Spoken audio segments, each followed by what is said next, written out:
That's a very good question. And I think a very simple and direct answer is really consistency in sharing your stories.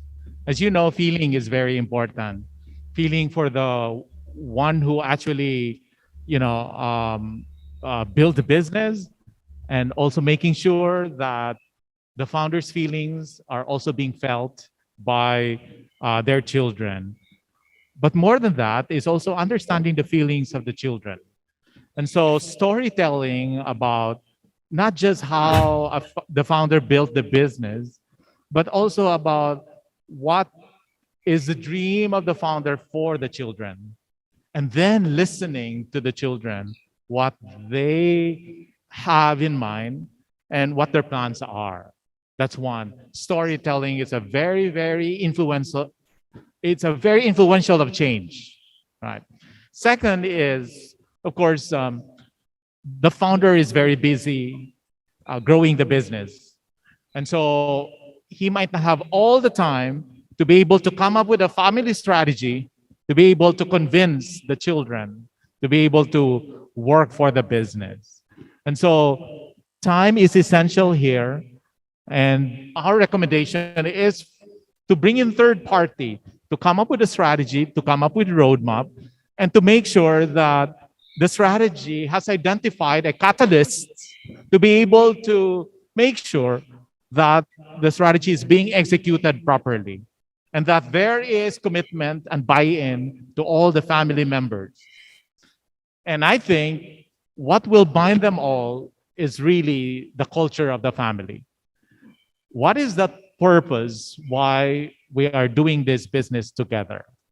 And how will it help me individually if I'm the successor to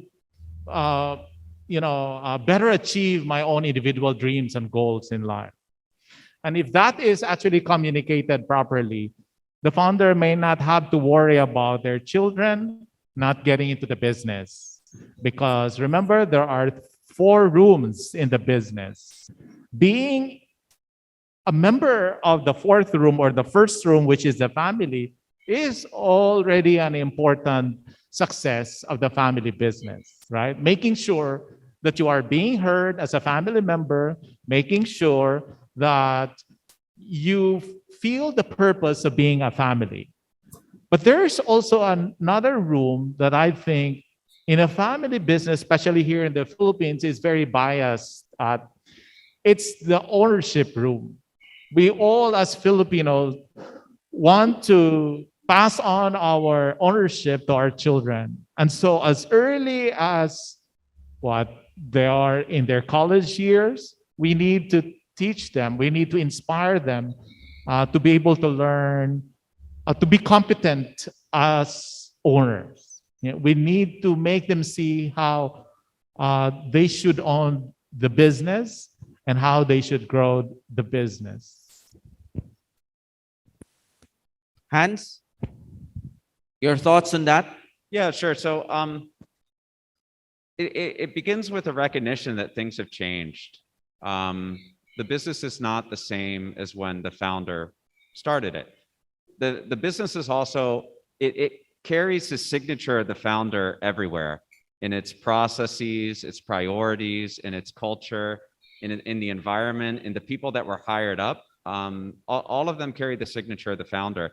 And so the children, and it's sorry, I shouldn't say children, the next generation are entering that existing system with all of it set in place. And so the development of the next generation needs to be very different. The emphasis, where you focus your time, it can't replicate what the founder went through. Now, there are valuable experiences for the next generation to be in a startup environment, to experience what the founder did, to not have all of the resources of the family business behind them. That can teach a lot of resilience, of ingenuity. So I would say first would be, recognize that things have changed. Echoing what John said, bringing in other perspectives. These conversations are very difficult. And when you have someone on the outside help to facilitate that, and sometimes conversations are best held one-on-one with the next gen, one-on-one with the founder, And then there's a way to say, hey, there's a lot more commonality than you realize.